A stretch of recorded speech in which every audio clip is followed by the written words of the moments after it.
Shalom, my dear friends, from the holy city of Jerusalem, Yerushalayim, Ir HaKodesh.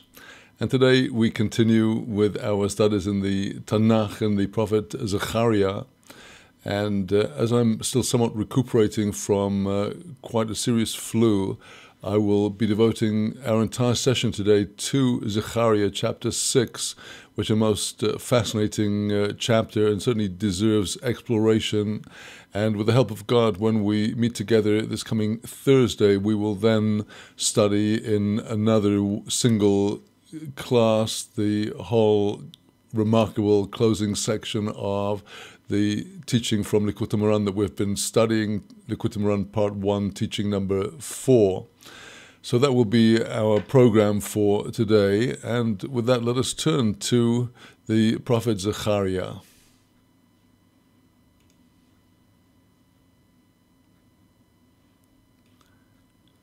Shalom, today, the 12th day of the month of Tammuz of the year 5778, corresponding to the 25th of June of the year 2018. And today we are going to be studying chapter 6 of the prophecy of Zechariah, which consists of two parashiot, two paragraphs or sections in the Hebrew written manuscripts, both of which make up the whole of chapter 6, going verse 1 up unto the end of verse 8. That is the first parasha. And the second parasha from verse 9 until the end of the chapter, verse 15, seems to rather abruptly change the subject. But as we shall see, the two parts of this prophecy that make up the concluding prophecies of the round of prophecies that began way back in the early section of Zechariah. Zechariah, as we see from his opening words, began to open his prophecy in the 8th month of the second year of Darius. And then from chapter 1, verse 7, his prophecy is date-stamped the 24th day of the 11th month, the month of Shevat, in the second year of Darius, a few months later. And the entire cycle of prophecies going back and forth from chapter 1, verse 7, through the various amazing prophecies about the high priest and the being rescued from the fire and the form of the temple candelabrum, the source of its oil, and all of the harsh images in the last chapters that we've studied, chapter 5, about the very strict measure of justice that will come down upon the wicked. All of these now lead up to the following two sections in chapter 6, which apply both to the Second Temple period that was commencing as Zechariah was prophesying, but also are alluding to the future redemption, and indeed giving a sweep of history that includes all of the four empires that ruled over Israel and are ruling until the final redemption. So with that, let us turn to the text of Zechariah chapter 6, the Hebrew text. And the prophet says, reading now the Hebrew verses, V'oshuv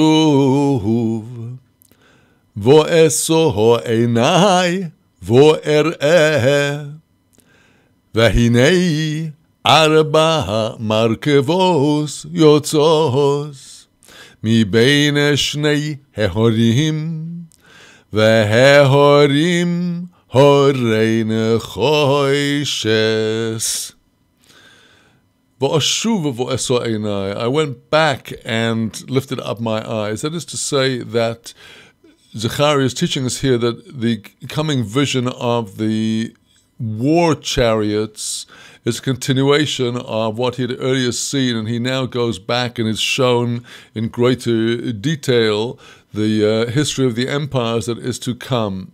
he lifts up his eyes and he sees these 4 merkavot, these 4 chariots coming out from between these mountains, which are harsh and hard as copper. Well, let us look into the commentary of our commentators on this coming section. And before we do that, let's first note that the whole concept of Merkava, the chariot, is one that is certainly familiar to us from the opening prophecy of Ezekiel chapter 1, which was delivered many years before the prophecy of Zechariah. And the chariot, both in the Tanakh, in the case of the assault of the Egyptians against Israel after Israel left Egypt, and the Egyptians came out chasing them with these chariots. The chariots, as our commentators point out, are very solid vehicles that are vehicles of war and strong vehicles, and the chariot has a rider, and Kabbalistically this alludes to how the inner spirit animates the outer form through which is manifest the particular divine influence that being sent down, whether it's one of kindness or one of gevurah, one of strength. The malachim, the agents, the angels, as it were, who are the levushim, the garments through which the divine influence comes down, governing the world. These are the riders of the Merkava, and the chariot itself with its attendant horses and equipment. These are the nations that are being ridden by their guardian angel in heaven to their destiny. So with that, let us, before leaving the first verse, just take a look at the commentary of Rashi, who connects our present verse with the verses that had gone before in the previous section at the end of chapter 5, where we had the vision of the ephah, the measure of judgment that is being sent forth to Babylon, and that was where it was to stay. That was indeed somewhat of a retroactive prophecy, because the Babylonian exile had already come to an end. It was overthrown by Persia years before these prophecies of Zechariah. In the early years of the king Darius, Babylon was overthrown by Cyrus and by Darius the Mede. Well, now, I would like to quote from Rashi's comment on the end of the previous chapter.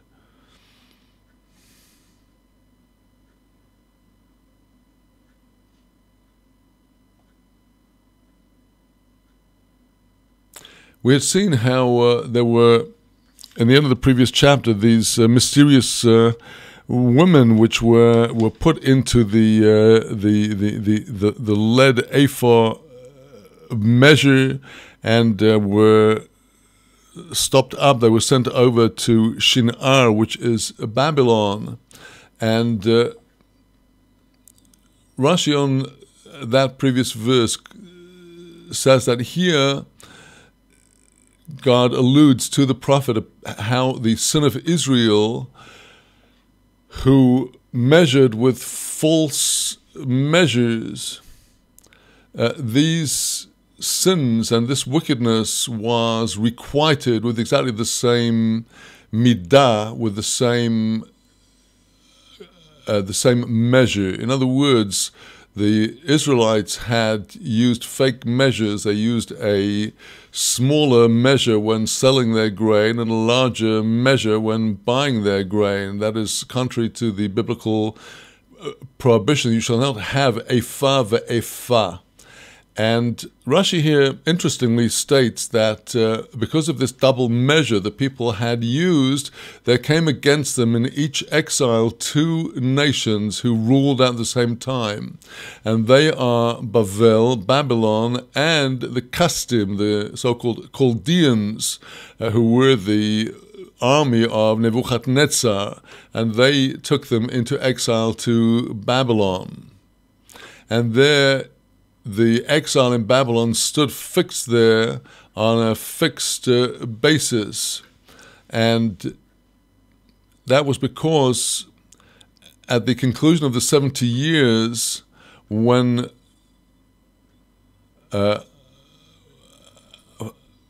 for the entire duration of the 70 years that they were decreed to be in exile until now, when they started to return, Rashi says this interpretation that the previous section had been referring to the exile in Babylon is a fitting introduction to the coming section. There are many, many different commentaries on this section of Zechariah, which is indeed very closed up. So Rashi concludes this comment by saying that after noting that Nebuchadnezzar, or Babylon, was indeed 2 peoples joined together, I have seen in the Midrash Tilim, that is the Midrash on the book of Psalms, that these 4 kingdoms that oppressed Israel were all doubles. And they were Babylon and the Kasdim, the Chaldeans. Then they were overthrown by Madai and Paras, Media under Darius of Media, and Paras under Cyrus, who overthrew Babylon.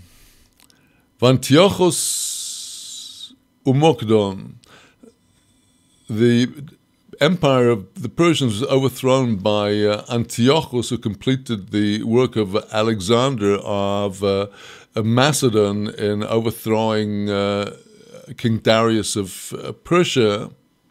And now, so interestingly, Rashi concludes this midrash.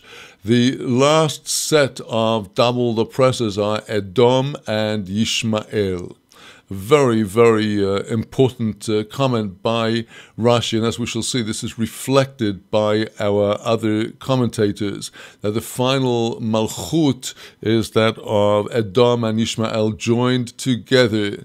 And over this, the Kaliri, the great Hebrew liturgical poet, many of whose poems are included in our high holiday liturgies, he writes in one of his piyutim, his songs, Revi'is, Hisheminis, the 4th, which is the quarter, which is an 8th. He refers that to Edom because of this double exile. So that comment by Rashi should serve as an introduction to us in our study of the commentators on these very important verses. And I'd like now to turn to the commentary of Radak. Radak, Rabbi David Kimchi, and he says on the words of the prophet, I went back and there were these 4 chariots coming out from the 2 mountains of copper. The visions of these 4 empires, which the prophet had already seen twice over before, once again he goes back and is shown a 3rd vision. Here Radak is explaining to us that if we go back to chapter 1, verse 7 and the ensuing verses, we see that the opening of this whole cycle of prophecies was with a man that was riding on a red horse, standing among the myrtles in the depths. And then came the various other varieties of horses, red and different shades of colors mentioned there, white mentioned there in the text. And that was the first vision of Zechariah of the prophecies. and of the empires. Well, now, his next vision of the empires comes later on, when he was shown the horns. That is the beginning of chapter 2, verse 1. I lifted up my eyes, and I saw there were 4 horns. And I said to the angel that was speaking in me, "What are these?" And he said to me, "These are the horns that have dispersed Judah and Israel and Jerusalem, and then come the 4 craftsmen, the 4 carpenters to chop them down." So that was the second vision.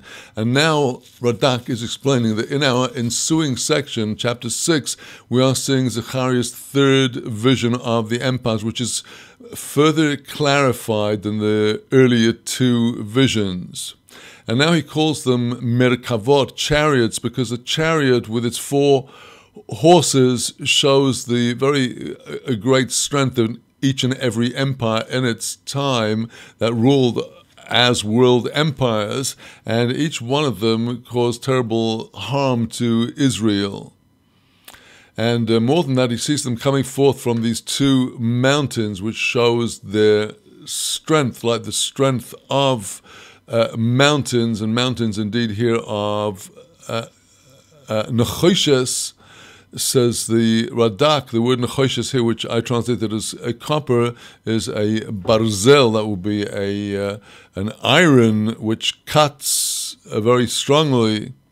And we find other cases of this elsewhere in the Mikra in the Tanakh, which Radak proceeds to quote. Well, now, going to chapter 6, verse 2, let us first look at the verse in the Hebrew of the prophet. Ba'merkovo horishono susim adumihim ובמרכבו השניס סוסים שחורים. There in the first chariot were red horses, and the second were dark or black horses. ובמרכבו השלישיס סוסים לבונים, ובמרכבו הרביעיס סוסים ברודים עמוצים. The third chariot had white horses, and the fourth had horses that were berudim, which is interpreted as spotted like a leopard, and amutzim is given in Targum as a word that has connotation of an ashen appearance. And continuing with the Hebrew text for a little while, verse 4, Vo'ahan vo'omar el hamaloch hadoi vebi the prophet testifies that he answered to the spirit, the malach, the divine agent speaking within him, "What are these, my Lord?" Vayan hamaloch vayomer Elohoi eile arba ruchois hashomayim yoitzois mehis yatzei valadoin kol haaretz. The Malach answers and says to me, "These are the 4 directions of the heavens, the 4 winds or the 4 spirits of the heavens, which are going forth from having stood before the Lord of all the earth." Here the images reminiscent of the opening chapter of the book of Job, where the angels appear before the Lord in the supreme Bet Din. They are summoned to testify, and the 4 directions of the heavens would Kabbalistically allude to the 4 main sfirot of the Kabbalistic tree, that being the right and left columns of Chesed and Gevurah, kindness and severity, and the 2 center Sefirot of Tiferet, encompassing all of the upper Sefirot, and Malchut, the receiving aspect. So these could be said to be related to the malchuyot, the kingdoms, the empires, as they successively spread over the earth, the sitra achra, the other side, the unholy side, extending its tentacles over the world. There, the angel tells the prophet that he's seen these spirits now going forth. In other words, the decree has been made. And before we come to the angel's explanation, let's just note here how this entire prophecy must be taken and viewed in relation to the visions of Daniel.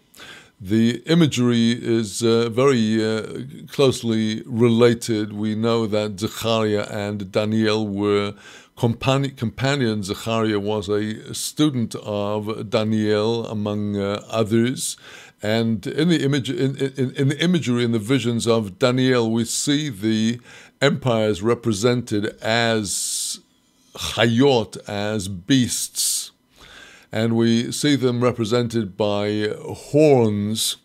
And we see, particularly in the sequence of the vision in Daniel of the form with its head of gold and its chest of its arms of silver, its chest of bronze, and its legs of iron, and its feet made of clay and iron, just about coexisting together. There we have a very clear allusion, as explained in our commentaries on Daniel, to the final joint galut, the final joint malchuyot of Edom and Ishmael, where Edom is signified in the vision of Daniel by the iron of the toes, and Ishmael is signified by the clay of the toes. And historically, if one does look at the relations between East and West, between Edom and Ishmael, between Christendom and Islam over the space of at least 14 or 1500 years, one can see many, many fascinating interconnections. And what I think is significant that we shall be seeing in the ensuing commentaries, that our classical commentators, Rashi living nearly 1,000 years ago, and Radak living some 700 years ago, they already were fully aware that the joint empires at the end of time would be those of Edom and Ishmael. This is a very important lesson to us in what our sages knew and understood. So continuing now in the Hebrew text of the present parasha, just through to the end of the parasha, the angel continues to explain to Zechariah what these horses are doing. In verse 6, specifying where each of the different chariots are going. Asher bo hasusim asher choirim yotzim el eretz tzofon v'halavonim yotzu el achareim v'haberudim yotzu el eretz hateimon. The black horses went out to the north. As we shall see, this is taken as an allusion to the destruction of Babylon by Persia and Media. Then the white horses go after them. That is Greece and Macedonia going after Persia. V'habrudim yotzu el eretz hateimon. The brudim, the spotted ones, went out to the land of the south. And finally, the amutzim, the ashen ones, verse 7, V'hamutzim yotzu, v'yivakshu lo leches, lehishalech bo'oretz, v'yoimel, lechu hishalechu bo'oretz, v'tis halachno bo'oretz. The amutzim, the ashen-colored horses, went out requesting to go forth, to go around in the land, and the one that gave the orders who is governing the celestial Bet Din, says to them, yes, indeed, you are licensed to go out around the land, and they went indeed forth. And just to conclude this parasha with verse 8,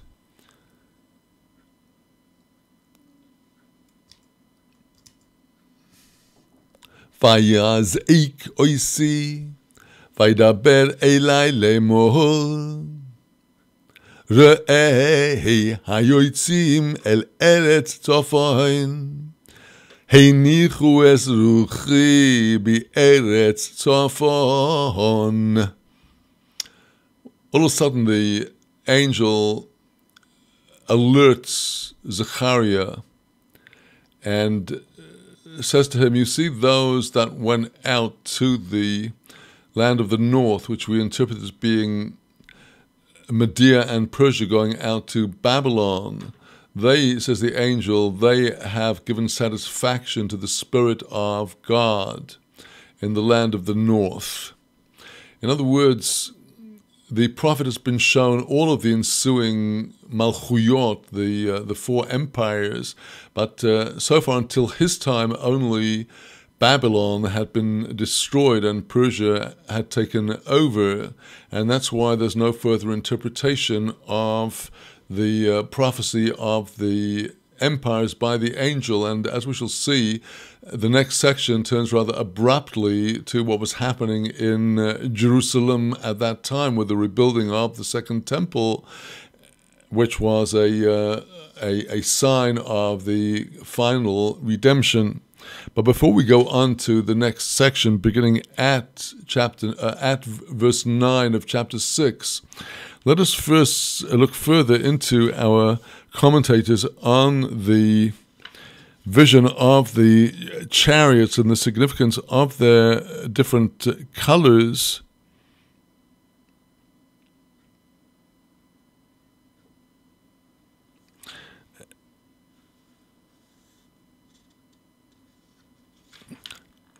And let us go to the commentary of Radak on these verses. Going back now to the commentary on verse 2 of chapter 6. Merkava, the chariots that it's seen, Remez Malchus Bovel. This is an allusion, as we've already stated, to the kingdom of Bavel. The first chariot which comes forth with those red horses was an allusion to Babylon. And the significance of the color red in relation to Babylon is because in the vision of, in the book of Daniel, in chapter 2, verse 38, he sees the head of the statue, which was of gold, and the color of gold signifies, the color of gold is a red color. So the first chariot that went forth, as we've explained, was the first of the empires, which had already just now come to an end, that of Babylon. And Radak, commenting on the black horses, Susim Shchoirim, the black horses, Husha Amalamayla Serukim. In the earlier prophecy, back in chapter 1, the color was given by the word Serukim, but here they are Shchorim, dark, and this is an allusion to the empire of Media and Persia. He called them earlier Serukim, and now he calls them Shchorim, because they're actually two nations, as we've been seeing, this double nature of all of the exiles. And even though they comprised one empire, that of Persia and Media, they were really two different nations. And there are those who explain that the reason why Persia and Media were shown to Zechariah in the color of black is because in the time of their empire or tyranny, the faces of Israel were darkened. And that was in the time of Haman, which was at the height of the Persian Empire under Ahasuerus, when Haman sought to, God forbid, exterminate the Jewish people. And Radak concludes that others interpret that these different colors refer to particular customs they had with respect to the color of the clothes that they wore. Interestingly, we do see today that black clothes have become characteristic of Islamic fundamentalist radicals whose mission seems to be only to sow bloodshed and havoc and destruction. Well, now Radak, coming to the third chariot, which is in white, he says, Levonim, they're white, Remez lemalchus Yovon. This is an allusion to the empire of Greece. And says Radak, we don't know why he presents them in white clothes, but Rabbi Saadia Gaon, who was in the 9th century in the Middle East, in Babylon and Israel and elsewhere, interprets that because the first king that ruled over united Greece was Alexander of Macedon, who was a wise philosopher, and because wisdom is something that is presented as being white and clear and translucent, that is why he presents the empire of the Greeks as being white. Well, now a very interesting explanation by Radak on the 4th chariot, where the horses are spotted and ashen colors. Says Radak, in this chariot he saw 2 colors. Berudim, which is a color that has white spots in it, just like barad, which is the Hebrew for hail. And they're all in one and the same color. These spots mingle with what is around them. And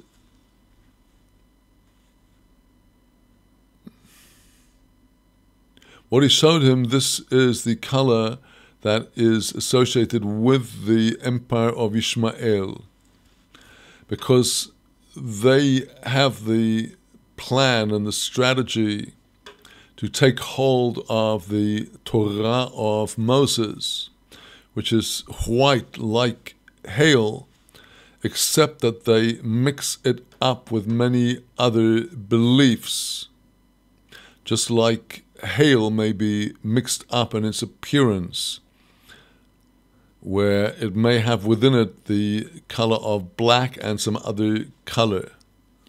And Radak continues on the second Hebrew word in the verse, amutzim, that the Targum of Yonatan renders this word katamonim, which would be related to the Aramaic word for ashes, kitama. That wants to say that its appearance was like the appearance of ashes after a conflagration. And this 4th chariot alludes to the kingdom of Rome that overcame the kingdom of Greece, and then subsequently Rome ruled through the world. And he saw this in 2 colors, this 4th chariot, because with Rome there was another kingdom ruling with them, and that is the kingdom of the empire of Ishmael. And likewise, we've seen, as mentioned already, in the vision of Nebuchadnezzar, as Daniel explains that the toes of iron and clay allude to this divided malchut at the end of time of Edom and of Ishmael.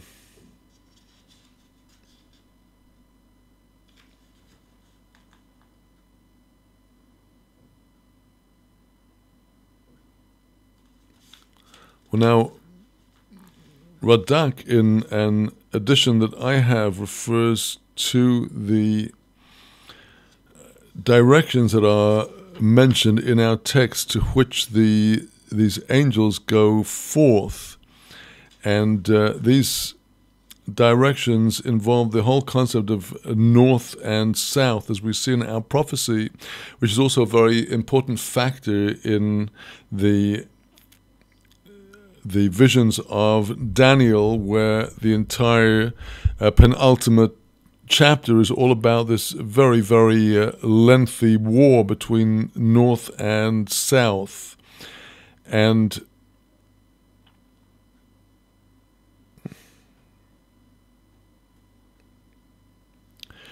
the angel on verse 6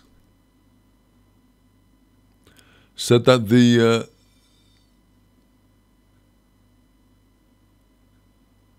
Berudim, the spotted horses, went out to the land of the south.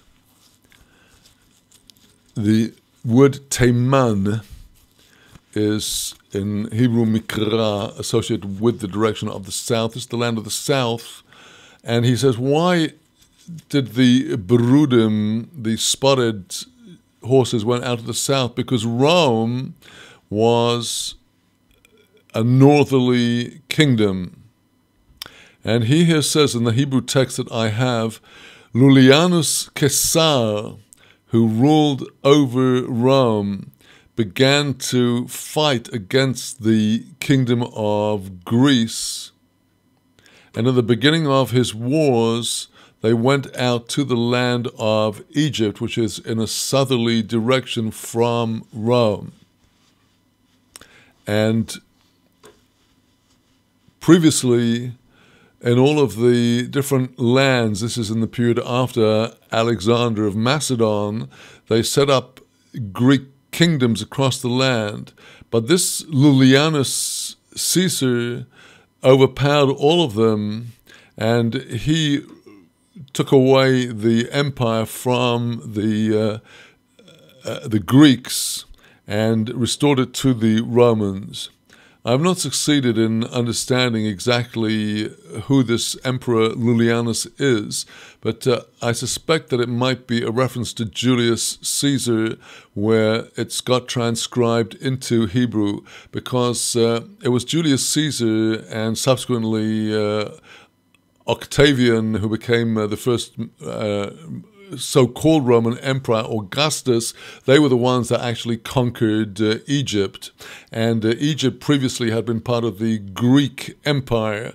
And it was in the time of Julius Caesar and of Augustus, there were all the intrigues with Mark Antony and with Cleopatra, the Queen of Egypt, and it was then that Egypt was conquered by the Romans. And this indeed, for those who are students of Daniel, would be an invaluable insight into all of the wars that are depicted in that penultimate chapter in Daniel between the north and the south. Well, now, on verse 7, Radak refers to the ashen-colored horses that were the second color in the fourth chariot. They are an allusion to the empire of Ishmael, because playing on the word of the color amutzim, the midrash that Radak would seem to be quoting here uses the Hebrew word hisamtzu. They gathered their strength by themselves to seek rulership and empire, which is a known trait of Ishmael from the time of their founding prophet, that they were out to establish worldly empires, no matter where it was that they could. And that is why in the vision no specific direction is depicted in relation to these ashen-colored horses, because wherever they would want to go on the earth, that was given to them.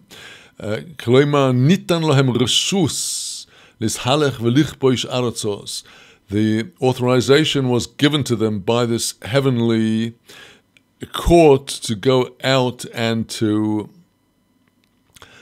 start conquering the world.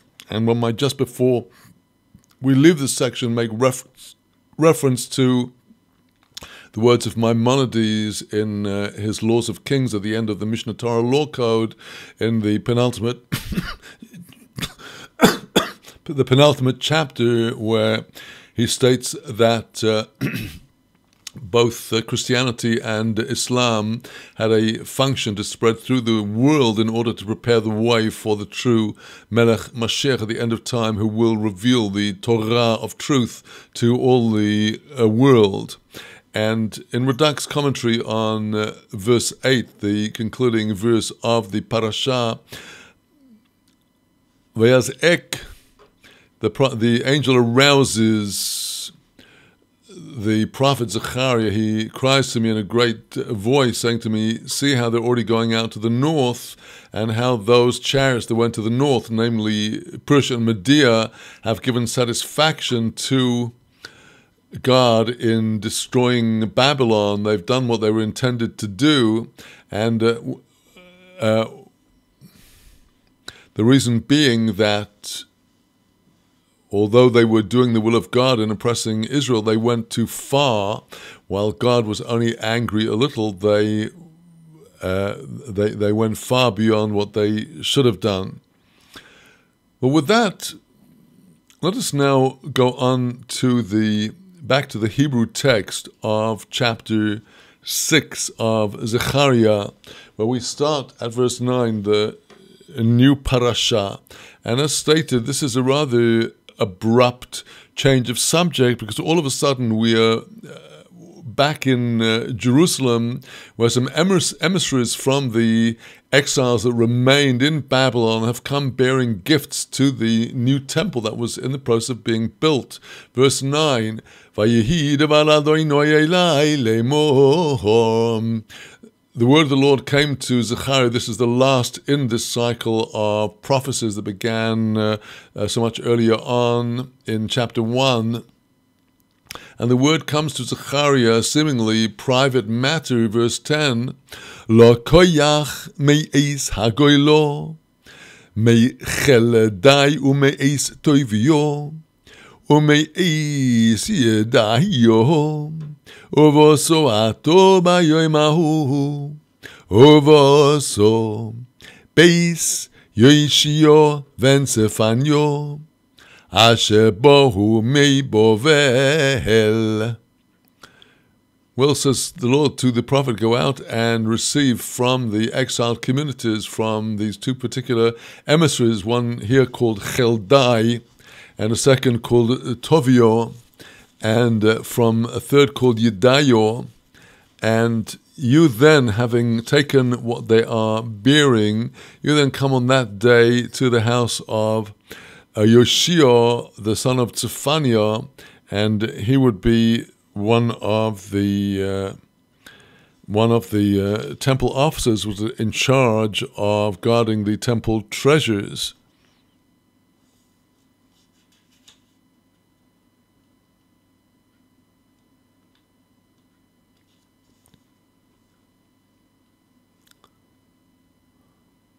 Verse 11.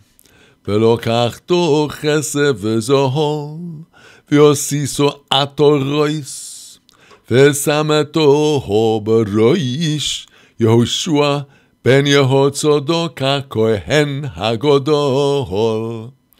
You shall take the silver and the gold, and you shall make crowns, and you shall place upon the head of Yehoshua, the son of Yehotzadak, the high priest, who we have encountered earlier on in this prophecy, in the vision of Yehoshua being saved from the burning fire and his sullen clothes being changed, and now he is receiving the crown of the high priesthood. Let us note, as we study this verse, that the prophet is to take the silver and the gold to make crowns.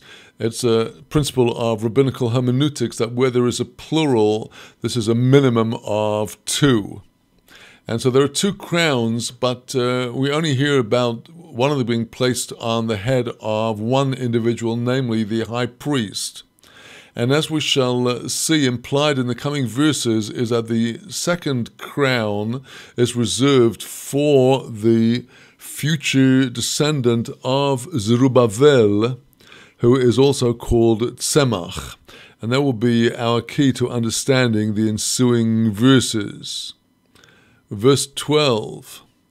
V'yomar toho Elov lemor, koi omar, Adonai tzvaos lemor, hinei ish tzemach shemo, umitachto yitzmoch, ovono es eichal Adonai.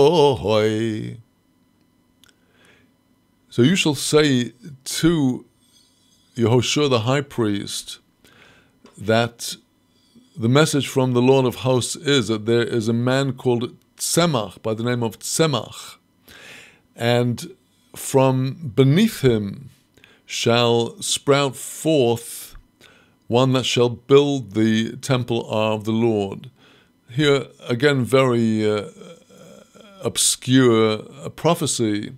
We know that Tzemach is the name of Zerubbabel, who was alive in the flesh with Joshua the high priest, but it was not this Zerubbabel called Tzemach that was to receive the crown as yet, and this would be an allusion to the fact that the second temple was never the final temple. It was destined also to be destroyed, but the promise here with the second crown, which would be the crown of gold, is it is reserved for the one that shall sprout forth from Tzemach, that is Zerubbabel, and he will be the one that will build the final temple.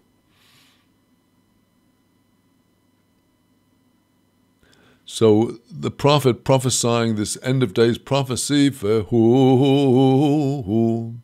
yivneh es heichal Adonai v'hu yisoid v'yoshav u'moshal al kisoi v'hoyo chohen al kisoi v'yatzas shalom tihyeh bein shneihem.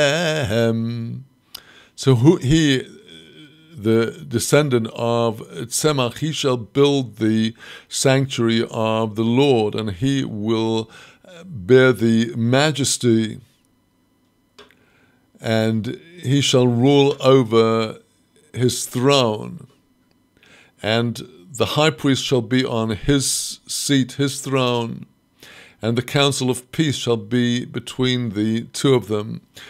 Most beautiful prophecy, which is expressing the intimate relationship between the tribe of Judah and the kehunah, the priesthood, where at the end of days the two will be reconciled. The temple, whose rituals are presided over by the high priest, will be subject to the authority of the restored messianic king of Judah, and there shall be a council of peace between them. As we see in the time of the second temple, there were, after the Hanukkah miracle, a terrible strife between the priests who took over the kingship, the Hasmoneans, and other contenders to the Malchut.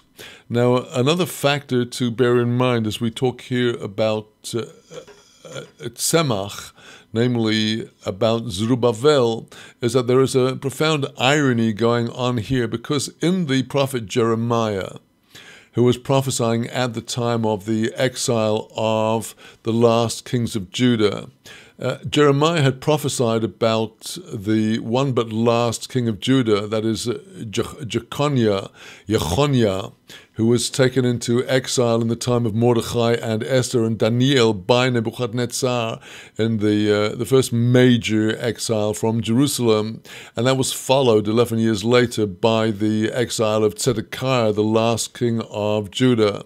Well, now, when Jeconiah went out into exile to Babylon, he was considered an absolute rasha, an absolute wicked individual.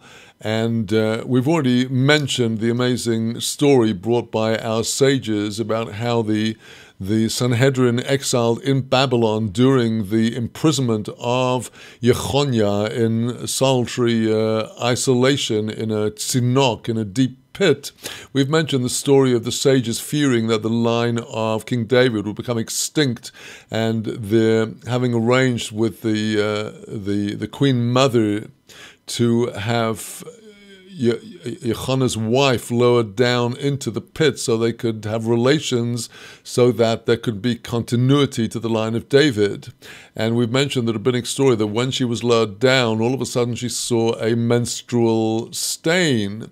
And she said to him, I can't because I'm nida.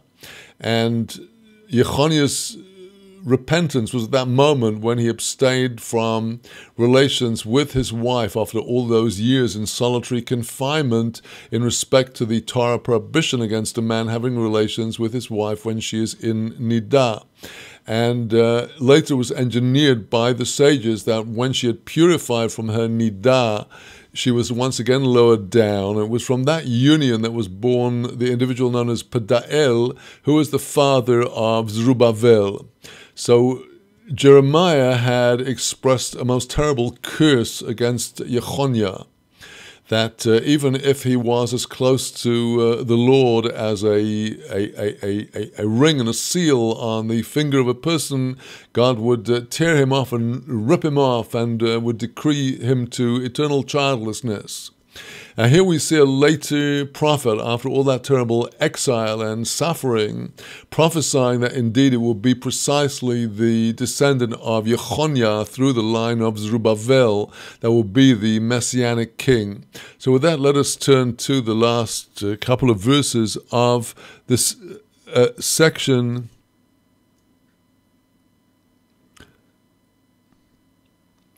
The final instructions of the Lord to the prophet, Vehu atorois tehiyeh lechelem uletoivio uleyidayo ulechene benetzefanyo lezikaron beichal adoinoi. These crowns, which will be among the temple treasures, will be for a memorial for good for those who had contributed the gold and the silver to make the crowns. In other words, this is a treasure that is stored up for the future with the eventual restoration of the crown of kingship to the descendant of Tzemach. And at that time, now the prophet, in concluding this section and this whole cycle of prophecies that had started in chapter 1 after verse 7, now concluding it, Urechoikim yavohu uvanu beheichal Adonai v'yidatem ki Adonai tzvahois shelochani aleichem v'hoya im shamoa tishmeuhun b'kol Adonai Eloheichem. People from far off shall come to build in the sanctuary of the Lord, and that is when you shall know that the Lord of hosts has sent me to you. In other words, when all of these prophecies shall be fulfilled, and it will all come about, the final words of the prophet in this section, his final word of reproof, it can only come about through obedience to the voice of the Lord your God in the Torah. So with that, we conclude this cycle of prophecies, and in the ensuing 2 chapters we will have a most fascinating insight into something which is in fact very timely for us now, as we are in the month of Tammuz, approaching the fast day of the 4th month, followed by the fast day of the 5th month, and we shall be in the ensuing chapters hearing some very fascinating details about how these are destined to be turned into festivals at the end of time.